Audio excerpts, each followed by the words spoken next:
కుక్కతో ఒక గుండు కడితే చక్కగా అవుతుందా? కాదు కదా. అచ్చం అట్లనే పాకిస్తాన్ వాళ్ళ పాడు బుద్ధి కూడా మారేటట్టు లేదు. కాల్పులు జరుపుతలేమనుకుంటేనే భారత్ మీద దాడి చేస్తుర్రు. తీటతున్న దగ్గర నిత్యకాయమన్నట్టు పాకిస్తాన్ వాళ్ళు కూడా ఆ బాపతే ఉన్నారు. అందుకే మోడీ సార్ ఆపరేషన్ సింధూరు సురువు చేసి వాళ్ళతో ఆట ఆడుకుంటుండు. అరే రామచంద్ర, కాల్పుల విరమణ అనుకుంటా ఇట్లా డ్రోన్లను భారతదేశం మీదికి పంపుడేందో.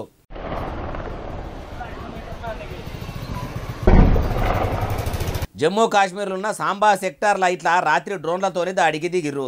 ఈ ముచ్చటెరికైన భారత భద్రతా బలగాలు మొత్తం వెంటనే డ్రోన్లను మిసైళ్లతోనే ఆపిన్రు.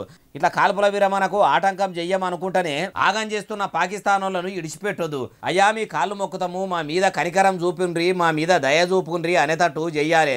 వాళ్లకు భారత్ పేరు ఇంటేనే గుండెల్లా వందే భారత్ రైళ్లు ఉరికినంత భయం కావాలి. అప్పుడే సిగ్గుశరం వస్తుంది కావచ్చు వాళ్ళకు. చెప్పేటి ధర్మశాస్త్రాలు, సొచ్చేటి ఇంకేవో గుడిసెలు అన్నట్టు బుద్ధి లేని పనులు చేస్తున్న పాకిస్తాన్ వాళ్ళకు భారత్ అంటే ఏంటిదో చూపిస్తేనే మంచిగుంటది. అప్పుడు అబ్బో ఇక భారతదేశం వల్ల తెరువు పోవద్దు. వాళ్ళ జోలికి పోతే ఉగ్రవాదులను జోపుడే కాదు, పాకిస్తాన్ ఉన్న ప్రభుత్వం పని కూడా చేస్తారు. ఈడికే ఉప్పురాలు ఉట్టకుండా అయ్యింది. ప్రపంచ బ్యాంకులోళ్ళు కూడా లోన్లు ఇయ్యని పరిస్థితి దాపురించింది అనుకొని ఇప్పటికే పాకిస్తాన్ వాళ్ళు పరిశాన్లా ఉండ్రు. అయినా వాళ్ళ బార్డర్ల వాళ్ళుండి భారతదేశం దిక్కు తొంగి చూడకుండా ఉంటే అయిపోవు. కానీ అట్లా కూడా దేశం మీద పడతామంటే ఎవరు ఊకుంటారు? ఎంటాడి వేటాడి మరీ గెలిమే కాడికి వస్తుంది.